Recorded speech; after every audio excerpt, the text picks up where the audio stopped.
You are now listening to two dudes in their 30s with Adam and Greg. They're gonna talk about stuff, and you're gonna listen. Okay, got it. Good. Let's start the show. Hell yeah!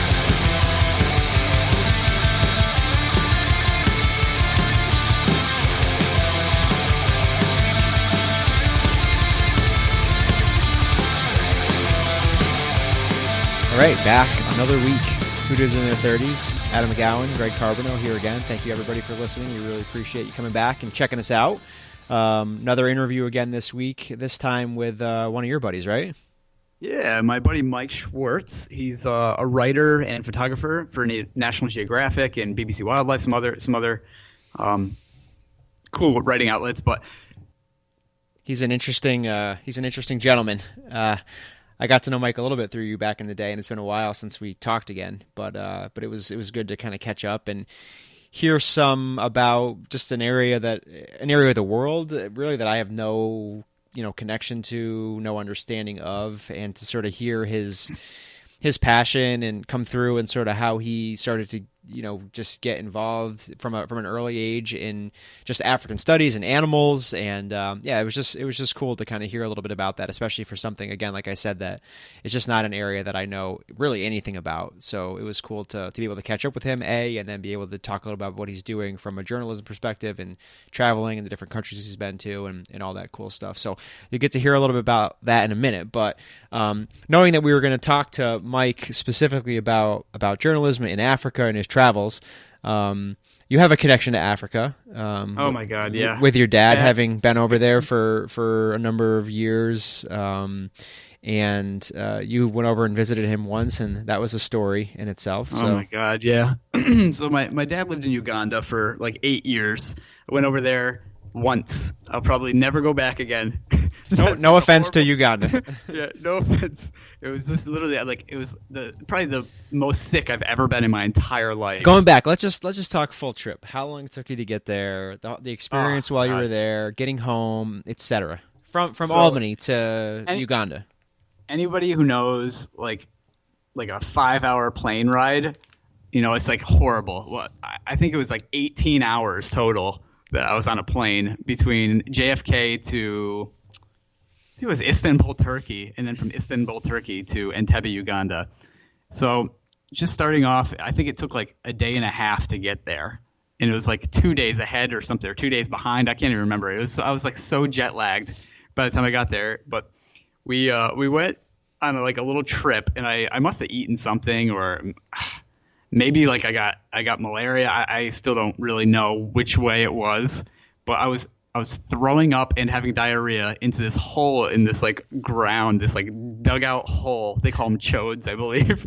It was like the worst experience of my life. And then like I go to lay down in bed, and like that night rats were like running all over me, or else I was hallucinating. I'm not sure which one. So yeah, needless to say, I probably won't go back anytime soon. And you were like deathly ill for the whole trip home, right?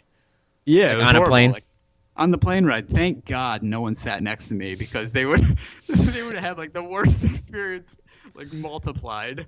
But I remember like I had the whole aisle to myself, and I just like laid down, and like the few memories I had from the plane trip was there was like this guy who was absolutely just passed out, drunk in the middle of the aisle. And the lady with like the food laying in the aisle, face down. The lady with the food cart comes up and like hits him in the ankles with it. It's like, sir, you need to move. And he like shoots up. And he goes, oh, I dropped something underneath my chair. I'm just looking for it. It's like you were there for like 3 hours, sir. Like, there's no way. You were totally sleeping, and we all know it. You haven't had a lot of luck with like international travel though, so this isn't just an Africa thing. And obviously, no. When we talked a little bit about Mike about tips and how to go there, and we're not trying to dissuade anybody. So if you want to check it out, I'm sure you can do it safely. But you and Teresa went somewhere and got very ill as well, didn't you? Anytime we go anywhere, it seems like we get sick. We went to Brazil like for 2 weeks with a friend, and literally for like a month after we got home, we both had diarrhea. I remember having to like... Do you have like a parasite or something? We must have. It like cleared up after like a month. So we went to the doctor's. I remember having to like drop off my poop samples to this LabCorp in Albany. Those are fun. And like I wrapped it in like a paper bag and like wrapped it like double wrapped this thing in all these little like sample cups. And the lady at the front counter in front of everyone in the waiting room, she's like, "What is it?"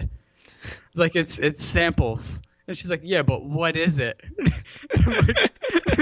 like, it's my poop. In front of everybody. It was like the most embarrassing moment of my life. The poop sample. Yeah, the dreaded poop sample. Gotta love it. I had to bring in a pee sample, a big jug of it actually recently, a 24-hour sample recently. So, wow, we're off to an interesting start here in the first 5 minutes. Talking about samples, but keep listening; it does get better. So, yeah. Anyway, that I don't know if there's any better segue than to talk about poo and pee samples than to get to our next guest, Mr. Michael Schwartz. So we talked to Mike recently. We had a little technical snafu again, but we were able to make it work, and it seems like we're cleaning things up a little bit. So we've talked about this work in progress. It continues to be one, but we're having fun, and we're enjoying doing it, and that's why we don't get totally frustrated and snap laptops in half when we record a whole episode and it goes away somehow. So again, we're gonna flip it over to our talk with Mike unless you want to talk about poop anymore. I'm good. No, we're good. Okay, here's our talk with Mike, and yeah, check us out. Look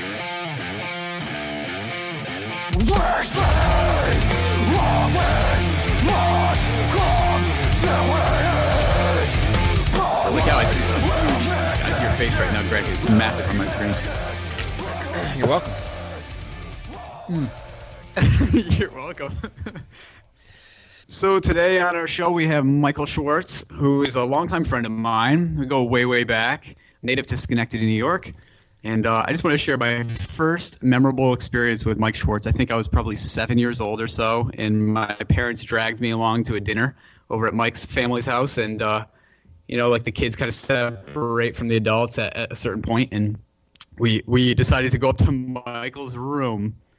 And where is this going? Like a rainforest. Oh.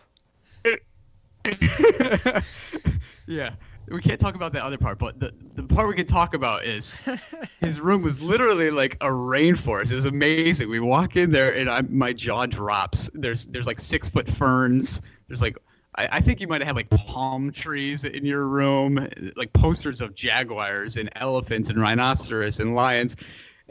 It's stacks of National Geographic magazines.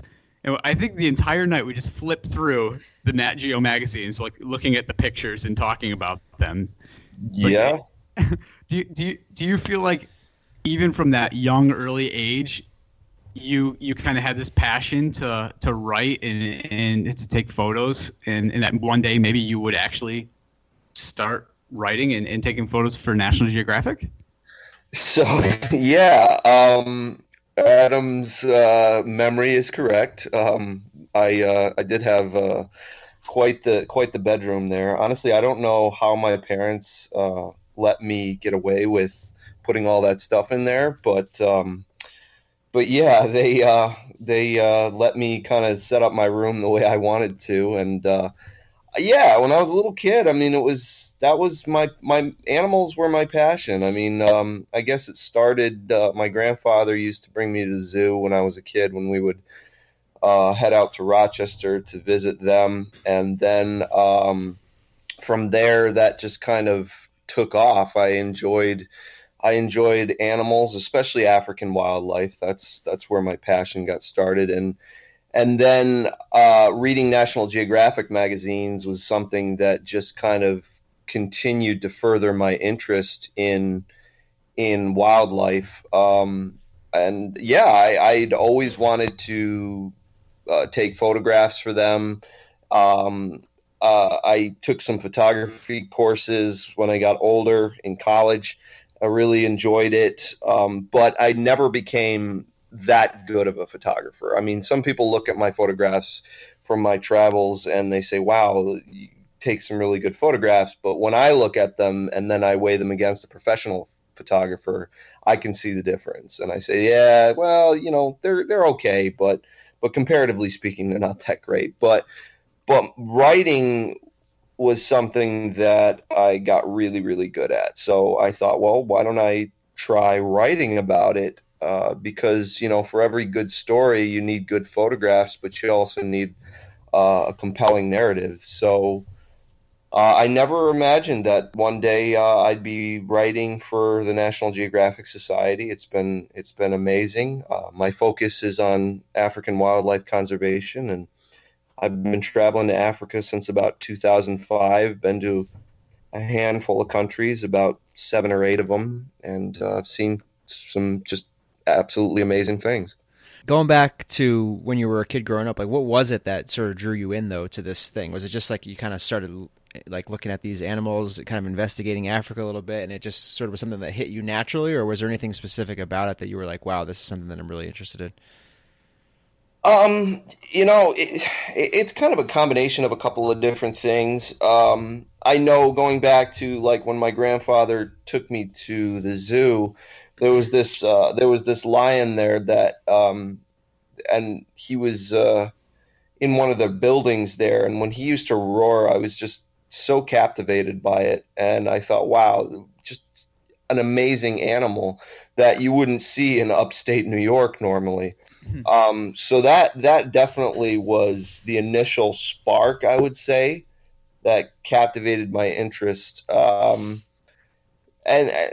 I mean, just looking at the magazine and just seeing that there's a place in the world that has these massive animals, and I think the whole idea of animals in kind of this area that you can go to and you can kind of see them. You don't get that experience here in the United States. I mean, there's plenty of wildlife here in the U.S. and you can definitely see them, but outside of a few pockets, you really can't see a lot of biodiversity like you can on the African continent. So that's really what kind of further piqued my interest. And then, of course, there was the culture itself, or cultures, I should say, because Africa is such a massive, massive continent full of different countries with different people groups and languages and stories and songs.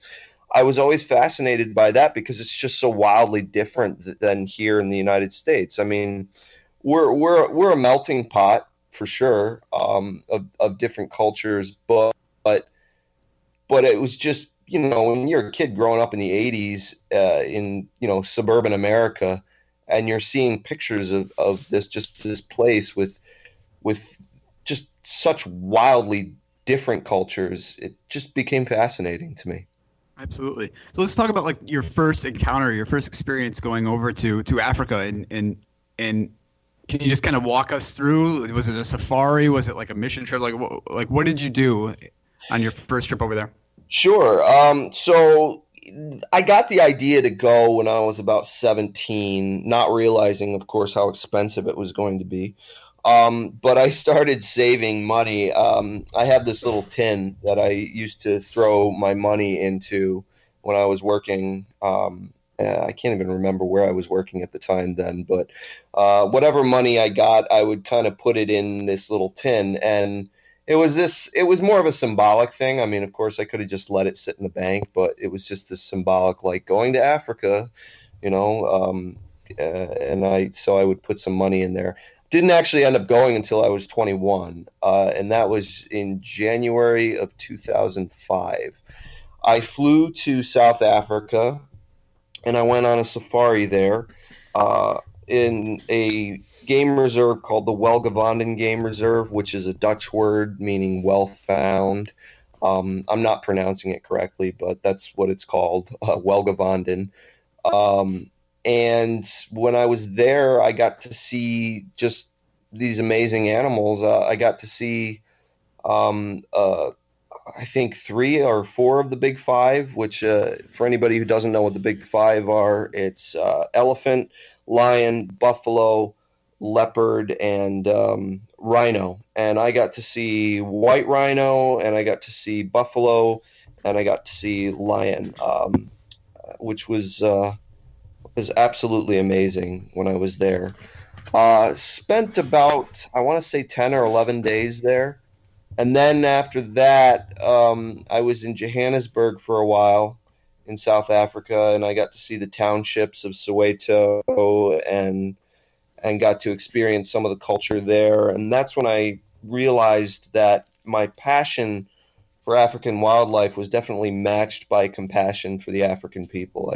I really just, I loved it. And so that was my first experience. And then I've been going back there ever since. I've been to Botswana, Malawi, Zambia, Zimbabwe, Mozambique, Uganda, South Sudan, and I think I'm not sure if I'm probably missing at least one country, but I really loved it, and that was my first experience. When do you feel like you kind of geared towards wanting to do this for a career? Wow. So I thought about it since, man, I mean, I probably started thinking about it around the age of 16, 17. I mean, I didn't really know what that would look like, but I started thinking, well, I'd like to travel there. I mean, I always wanted to work, you know, I always thought a dream job would be working for an organization like National Geographic. And I thought about that probably since I was like 12, but when I really got serious about it, I was about 16, maybe 17. That's when I started picking up photography as a hobby. I'd always been writing at that point, but I never thought at that stage about incorporating writing into a career. It wasn't until later, it wasn't until I was about 22 or so that I started thinking about it that way. And then it wasn't until later when I actually started putting it into practice. So I'd been thinking about it for quite some time, but it didn't really come to fruition until the last several years. So what have you been doing since then to, kind of still fulfill this dream, but, earn a living at the same time? How you been kind of managing that? These are obviously not cheap trips, right? So no, not at all. There's kind of two parts to that. So I freelance for National Geographic Society. And then I've written for some other publications as well. I've written for the East African Wildlife Society. I've currently been commissioned by BBC Wildlife, and I'll be heading out to West Africa in early 2019. But in order to do that, I'm a freelancer, so I still have to have a day job. It's amazing. I get a lot of emails from young people, people younger than me. I'm 34, who always ask me, well, how did you get into doing what you're doing? Usually because they find my website, they see my articles, they start to question, oh, how did you get into this? And I always want to tell them, well, be prepared for a little bit of disappointment because I'm not out there full time. This is something that I'm doing as a freelancer. So I do have to have a day job. I worked as a project manager for about almost 6 years in the IT industry. I just relocated from Albany, New York to Rochester, New York, because my fiance Rachel lives out here. And I was working I was doing some seasonal wildlife conservation work. And then from there, I've been kind of dipping into, I was at a law firm for a little while. And then I'm looking for something more permanent right now. Which I hope comes up soon because we're due to be married in May. But yeah, it's definitely hard. It's not something that comes easy. But pursuing a passion never is. It takes a while, and whether or not I get there full time one day, or if this is something that I'm always just going to be doing on the side, I'm thrilled to have had the opportunity to do it. That's awesome, man. It's cool that when you face challenges and struggles, like to push through and force the door open. Do you want to kind of talk about that a little bit? Like how you had to almost like force this opportunity to happen? Sure, sure. Well, again, that goes back to how people ask me, like, well, how do you get into this? How do you get started? My advice is you kind of have to fake it to make it. So I do have a bachelor's degree in communications, which is in journalism. And I've got my master's degree in African studies, which my bachelor's I got in 2007. My master's I got in 2011. And honestly, I started by just kind of getting in touch with people who were conservationists in the wildlife world that worked in Africa. I found email addresses. I started emailing people. I started asking them questions. I started gauging their perspective on the state of African wildlife conservation, and I started asking them, what they thought about certain things, certain issues, especially the ivory trade, sport hunting, human wildlife conflict, which is what I really focus on more than anything else nowadays. And oddly enough, they're very responsive. I mean, they didn't know who I was, but they wanted to go on record, and they wanted to have their voices heard. And then I started pitching to different publications, and I got rejected a lot. I didn't realize how hard it was, especially when you're first starting out and you don't have anything published. That makes it incredibly hard. So I started blogging online to kind of get my feet wet, so to speak. After that, it was just kind of, saying, hey, I'm a journalist and I'm interested in hearing you talk about A, B, and C. And so that's how I was able to kind of get my foot in the door. And then through a colleague that I know who lives in Kenya, he introduced me to a couple of editors at National Geographic. And I threw a pitch over to them, and they accepted it. And that was my first story that I got to write for them, and that was about the ivory trade. And from there, I kind of developed a relationship with them. And then, it's great because once you can add Mike Schwartz, contributing writer to the National Geographic Society, that opens a lot of doors when you start emailing people and you start getting in touch with other people and Skyping people. And then I was also commissioned to do a story on human-elephant conflict. A couple of years ago, I went to Uganda and I did a short little video documentary for them. And that was published in one of my articles. We were documenting elephant migration routes from northern Uganda into South Sudan and back, and we were talking to the Uganda Wildlife Authority about ways they prevent elephants from raiding crops with local villagers and things like that. So it's really been, to answer your question, you really do have to kind of beat the door down yourself. So you were talking about doing like a BBC wildlife piece, and do you have any other future goals currently with your writing career? Just to continue getting published. I'm I would love it to be full time again. If that ever comes, then I'll be really, really happy. But if it doesn't, I'm still incredibly happy. As far as the BBC Wildlife goes, I'm going to be heading out to West Africa. I'm going to be in Senegal and then Benin, doing a story on West African lions, which are a very unique species of lion. They're actually more related to the lions that live in India. There's a small handful of lions in India that live in the Gir forest there, and they're more related to the lions that used to inhabit the Middle East, places in the Middle East. So Going to go out there and do a story with a wildlife photographer.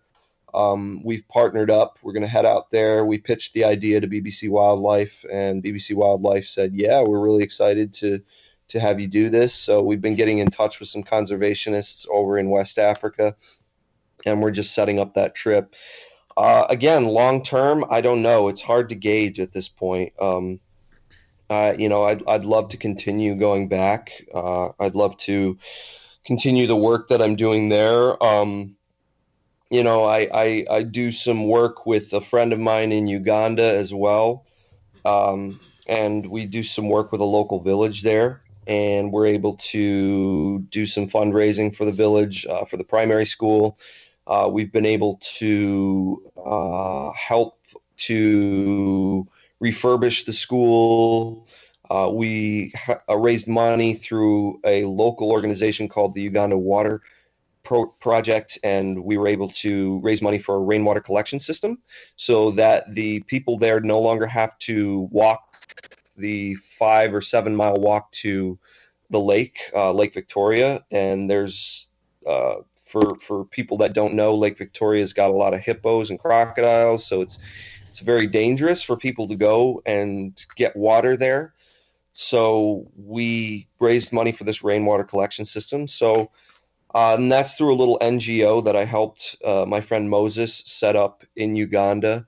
So that's definitely something that I'm still pursuing. I don't make any money off of that. That's not something I want to make money off of, because the aim is to help people. It's just to help people through education, through mitigating human-wildlife conflict, through different things like that. So it's kind of a mixed bag. I'm not sure what the future holds, but I'm just going to keep plugging away at it. So in terms of the types of articles that you write, are you more about, because obviously you have a passion for this, for conservation and for investigating these things, are you more kind of, you're pitching ideas, but is this more about like news stories, or is this more about, sort of putting your values and your beliefs sort of out there in the stories as part of that? Like, I don't know, that's probably not the best way to ask the question, but is it more based on just kind of what you're seeing, or is it more based on like what you think should sort of be out there and be done to sort of help, or is it a combination of both maybe? There's a combination. Every journalist has kind of an angle when they're writing a story. I specialize in feature writing.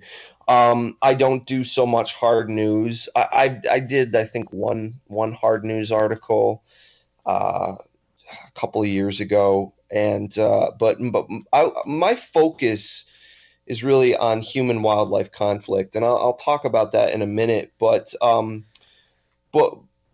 my other focus is to bring the African perspective to front and center to a story. I think oftentimes when journalists are writing about African wildlife conservation, they often talk about the plight of the animals, and rightfully so. I care about the fate of African wildlife. It's an amazing natural heritage. I want to see African wildlife thrive. I'd like to see an end to poaching. I'd like to see an end to things like that. But what most people don't understand is that the African people live with very dangerous animals every day, and the threat of very dangerous animals. And we here in the Western world, in the United States and Europe, we have dangerous animals, but we don't live with that type of a threat. For people who are living in Africa, it's very impoverished. It's incredibly impoverished, and people don't necessarily have the resources to protect their livestock, to protect their crops, and to protect themselves from dangerous animals like lions and elephants. So that's a big part of my angle, and that gets to the heart of human wildlife conflict. And when I write, I like to interview people who have to deal with that. I've interviewed people who live in these rural areas of Africa that, there's no electricity, there's no running water. They've got 100 head of cattle to look after, and they've got animals like leopards and hyenas and lions that will attack their livestock, and their livestock is their livelihood. So I try to capture the African voice in any story that I'm writing, especially ones about human wildlife conflict. And I don't want to write. I got to be careful how I say this. I don't want to write and impose my own values onto the story. I just want to. I want to expose something that I think the world should read about. As a journalist, it's my responsibility not to tell people what to think, but to tell them, here's something that you can think about, which in many ways I think is lost today in journalism. I think everybody's got an agenda nowadays, and it's impossible not to have an agenda, 100 to be 100% non-biased, but for me, I think taking the subject of human wildlife conflict and making that kind of the angle at which I approach my stories about African wildlife conservation, I think it definitely is something that, it's not as political. It's not as heated of a topic as, say, the ivory trade or sport hunting, which I've written about both. I started off writing about the ivory trade. I wrote a little bit about sport hunting, and I tried to take a very objective approach, but I found that it gets so political and so charged between different factions, people who believe that sport hunting is good for conservation, people who believe it's bad. And I thought, I'm going to kind of steer away from this, and I'm going to get to a topic that I think everybody can agree on, and that is, how can we reduce the threat of human-wildlife conflict? How can we help save the lives of wildlife and people? Cool. So you had mentioned like interviewing people. Obviously, you've been in many different countries. Within those countries, many different dialects and languages. And so how do you handle things just from a logistical perspective? A, just in getting around. B, in interacting with, talking to the people. Kind of how do you make that work? Okay, great. Yeah, it's a great question. Actually, it's funny because English is widely spoken. You can actually go just about anywhere in Africa and run into English-speaking people. So, from a logistical perspective, that makes things incredibly easy. But in the event where I run into people who don't speak English, it's a simple matter of having an interpreter. Somebody who knows the local language, but also can speak English. I do try to make it a point to learn a little bit of local phrases, mostly because I just think it's the respectful thing to do when you go to somebody else's country and you're the guest there. I think it's at least nice to learn some phrases. Hello, how are you? Nice to meet you. Thank you. Things like that. Getting around's not all that bad. I mean, I have a friend in Uganda who often calls driving around there. He says it's our African massage because it's incredibly bumpy, depending on where you are. There's a lot of potholes. I would definitely say if you're somebody who has issues with motion sickness, definitely take some Dramamine or wear your C-bands. I was in the rainforest a few years ago, close to Central Africa, and I remember we were heading up this mountain, and at one point I kind of motioned to the driver to pull over, and I just jumped out and just vomited all over the side of the road. And then I just remember there was this woman walking by, and she's kind of looking at me like, "Are you okay?" And it was so embarrassing. I couldn't think of what to do at the time, so I just kind of gave her the thumbs up as I was like mid vomit, you know. So I'm sure, and she just kind of had this quizzical expression on her face, like, why is he giving me the thumbs up while he's retching on the side of the road? Um, but so yeah, getting around can be a challenge. I know Adam's been to Kenya, so he can definitely attest to that. The infrastructure is definitely not what it is here in the United States, but you just kind of accept it. You just kind of say, okay, I got to get from point A to point B. It's going to take a lot longer than it would here in the U.S. Just because of the state of the roads. But you just got to do what you got to do. And have you had any major issues when you've been there? I know people from the U.S. that maybe have never gone could potentially be fearful of just A, getting around, B, safety. So any problems, any major issues or things to report on, or things that you would sort of recommend maybe people don't do while they're there?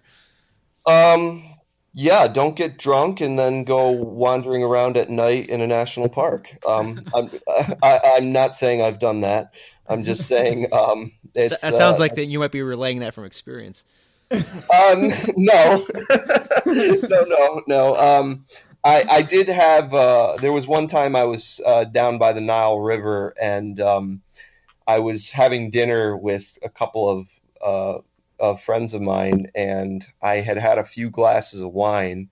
And when I got back to my tent, I was like, "Oh man, I've definitely had a little too much wine."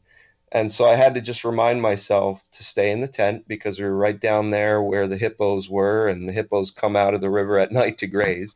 So I said, "Yep, just stay in your tent, Mike. Just stay in your tent until you go to sleep." So, yeah, that's one thing I would not recommend people do. It's a good way for somebody to wind up in a terrible accident. But then I would definitely say it's a lot safer than people think. Africa gets a bad rep in the media. Obviously, there's places you don't go. But here in the United States, there's places you don't go. In Europe, there's places you don't go. Anywhere that is on planet Earth, there's going to be a place you probably shouldn't go. But, the African people are incredibly friendly. They are insanely hospitable. They will give you the shirt off your back. I mean, I remember we broke down on our way to Queen Elizabeth National Park in Uganda, and there was this village on the side of the road, and they all came and helped us fix our flat tire, which is and they helped us change our flat tire. And they didn't ask for anything in return, and it's just something that people do. It's a very warm culture climate there. So in terms of safety, I mean, obviously you want to take precautions. You want to take medication. Because you really don't want something like yellow fever or malaria. It's not fun.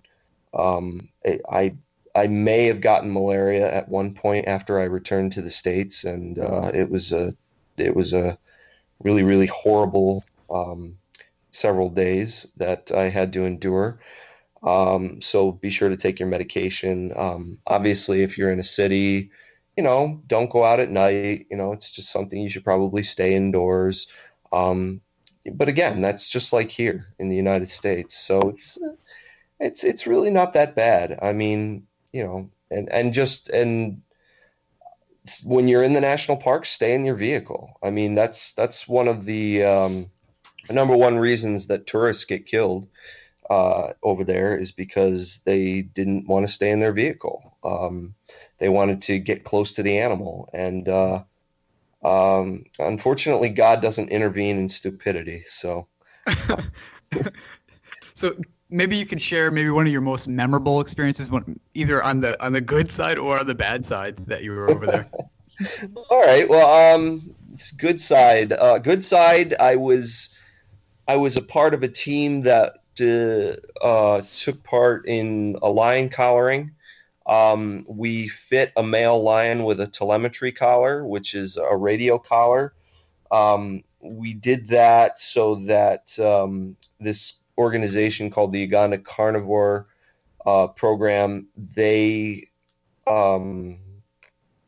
monitor the movements of these lions so that if they get too close to a village, they can develop an early warning monitoring system so that people can get their livestock in, and people themselves can avoid any sort of run-ins with lions. So this was an amazing experience. I mean, we were out there, and the wildlife vet, who's a German fellow by the name of Dr. Ludwig Seifert, he shot the lion with a tranq dart, and we were there. We had to pick up this lion, and we had to move him to a spot in the shade, which it took about 4 of us because the lion weighed about 400 pounds. So it's just incredibly huge. And then just to be on the ground when you know that there's other lions right there, because we had to chase the female who was with him. We had to kind of chase her off so that we could work on the lion. I mean, it was just amazing to know that, there's a lion only a few hundred yards away. And so we always had to be vigilant, keep our eye out to make sure that she didn't come back. And that if she did, we better get up in the vehicle really, really quick. But that was just an amazing experience. And of course, my journalism mode took over because while they were taking samples and inspecting the lion, I had my camera on me and I had my head literally in his mouth, taking pictures, not realizing that, the lion's asleep, but what am I doing? I was kind of looking at some of the pictures I took afterwards. I was like, holy cow, I was really close to this animal. But that was just the journalist in me. I wanted to document what was happening, and that was just an incredible experience. That was probably one of my most memorable. Bad experiences? Oh gosh, I mean, let's see. I had a gentleman. We were crossing the border from Botswana to Zambia. Because everybody was going that way. That was back in 2008 because Zimbabwe was having their elections. And at that time, you didn't want to be in Zimbabwe because there was some violence associated with the elections. So everybody was going that way. So security was kind of tense. And I remember there was this border patrol agent who, for whatever reason, I don't know why, he kept pointing his AK-47 at me and kind of yelling at me. I don't know why. I didn't do anything. I was just kind of standing there, and I didn't understand what his problem was. But fortunately, somebody had come up and distracted him, and at that point, I just kind of ran onto the ferry and left that country and got back safely to the other country. So that was one of the memorable but not necessarily positive experiences I've had. So man, there's a lot more, but those are just 2 I could think off the top of my head. So if people in the U.S. want to help out or get involved or potentially contribute, I know there's a lot of different organizations out there, but there's ones certainly that are that are good, some that are bad. What do you recommend in terms of, either getting involved, whether that's financially, going over and helping out? Like, what's the best way for people from the U.S. that have maybe never done this before to get involved? So for anybody who's interested in helping out in African wildlife conservation, I would definitely say do your research first. Start by going online and reading about it. Start by getting books and reading about it. Start by familiarizing yourself, because again, I get those questions from people all the time. How can I help? How can I help? And there's so many well-intentioned people out there, but oftentimes, good intentions don't necessarily translate to effective outcomes. So I often advise people to familiarize yourself first, do the research. For me, that's how I got started. I got started by reading books. There's a slew of books out there. Uh, one's called At the Hand of Man, Peril and Hope for Africa's Wildlife by Raymond Bonner. There's another book called The Myth of Wild Africa by Jonathan Adams and Thomas McShane. Both fantastic books. Those were kind of introductory books for me. Some other books that I've read more recently: Game Changer, Animal Rights and the Fate of Africa's Wildlife by Glenn Martin, Lions in the Balance by Craig Packer, The Big Conservation Lie by John Mbaria and Mordecai Ogata. Just great books to read. Another one, Save Me from the Lion's Mouth, which is a book about human-wildlife conflict by James Clark. Those are great ways people can start if they really are serious about getting involved in something like this and helping out. After that, I would say take an introductory trip. Go there and ask people questions. Go on there's plenty of budget safaris people can go on, but I would say if you're going to go on a safari, spend time with the African people. Don't just go and visit a national park or a game reserve. Really spend time. Go to villages and visit with people. Talk with people. Get to know them. I've seen so many tourists who go to Africa and they only ever go to the national parks and the game reserves because they love the wildlife. In my mind, if you're a person who really wants to help, that is the wrong way of going about it. The right way is to learn the African paradigm. Learn what it's like for the people who are living there with the threat of African wildlife. Too often we come and, we kind of judge things based on our own ethnocentrism. We don't look at it from the perspective of the people who are living there. I try to tell people, imagine if African people came here to the United States and started telling us how to manage our wildlife. That would be kind of weird, wouldn't it? Well, that happens all the time in Africa. People go over there and they tell Africans how Africans should manage their wildlife, when really they should be listening to the voices of the African people. So listening, that's a huge thing.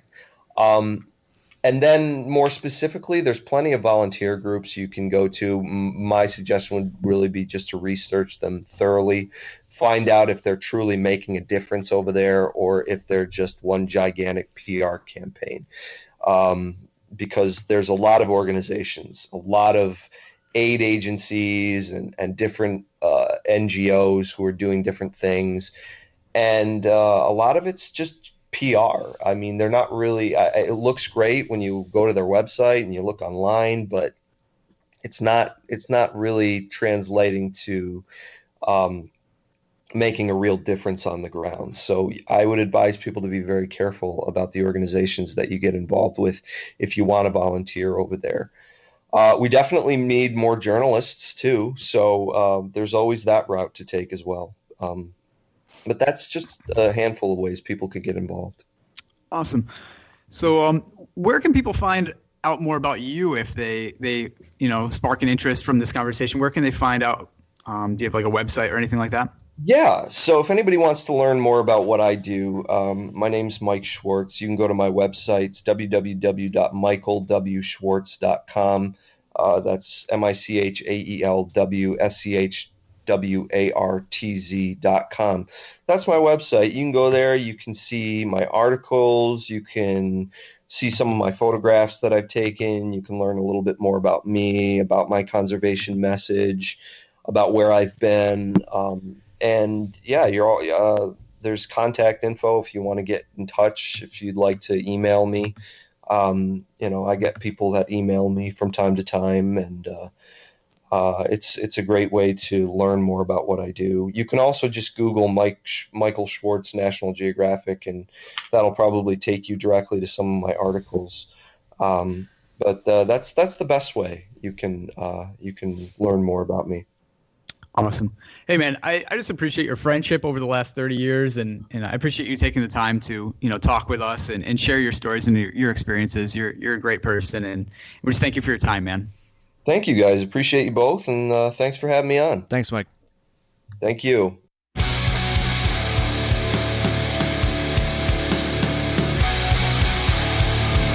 All right, so that was our talk with Mr. Schwartz. It was good catching up with him, listening to his story, hearing about his background a little bit, how he got to where he is, kind of the fact that he's grinding away and still trying to follow his passion, even though it's not, it's not totally paying the bills at this point. And it was refreshing to sort of hear somebody that, didn't quite give up in their 20s. I mean, he's still hanging in there and trying to grind away at this and make it happen because he loves to do it. And like he said, even if he doesn't get paid and never becomes a full-time career, he's just thankful for the opportunities that he had, and that's really great to hear. So we really appreciated having him on. Again, you can find out more about Mike if you'd like to at michaelwschwartz.com. There's links there to all the stories that he's written. National Geographic. He's got something coming up with BBC Wildlife in the beginning of next year, it sounds like, so there'll be a lot of different places to check him out. He also talked about a bunch of different books. If you're ever interested in making the trip over there or finding out ways you can help out with some of the different things that he talked about. So again, we really appreciated having him on. Yeah, thank you guys for listening to another episode of Two Dudes in Their 30s. We just want to shout out our Facebook, Two Dudes 30. We got our Instagram, Two Dudes 30. And we have a bunch of new ones, Greg, that you started up also, like Stitcher and SoundCloud. And... Yeah, we just have different places to listen now. So obviously you can catch us on iTunes, Apple Podcasts, but we're on Google Play Music, we're on Stitcher, you can actually find us on SoundCloud, and we're on Spotify now. We're also on YouTube. So there's a million different places you can listen. No excuses. You can find us on every single platform pretty much that's out there now. So again, thank you so much for continuing to check us out. We're going to continue to try to bring you various guests from all walks of life. We have some pretty cool ones that we're trying to line up now with some different people in the entertainment industry, in the music industry, more entrepreneurs. So yeah, we're really Investors. excited. Yeah, for sure. We got a lot of cool ones coming up. So we're really excited to continue to have those conversations. We just want to one thing I want to add real quick before we wrap up too is just remember to subscribe to our podcast so you don't miss any of the episodes that we have coming out. And it'd be awesome if you could leave a rating and review in iTunes and Apple Podcasts. That just helps people find our show more.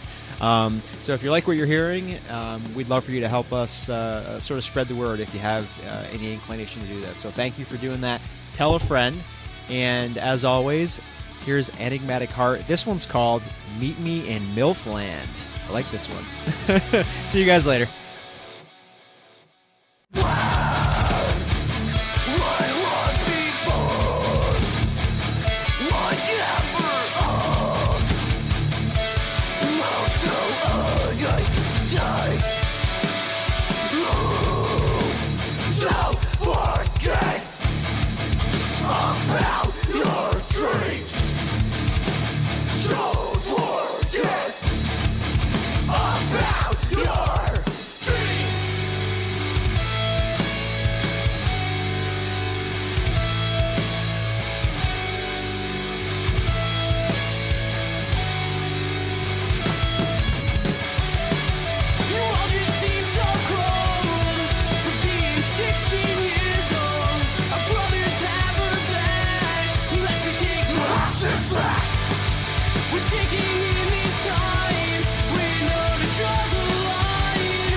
Every once in a while, I'd have to take a beating, but by then I didn't care.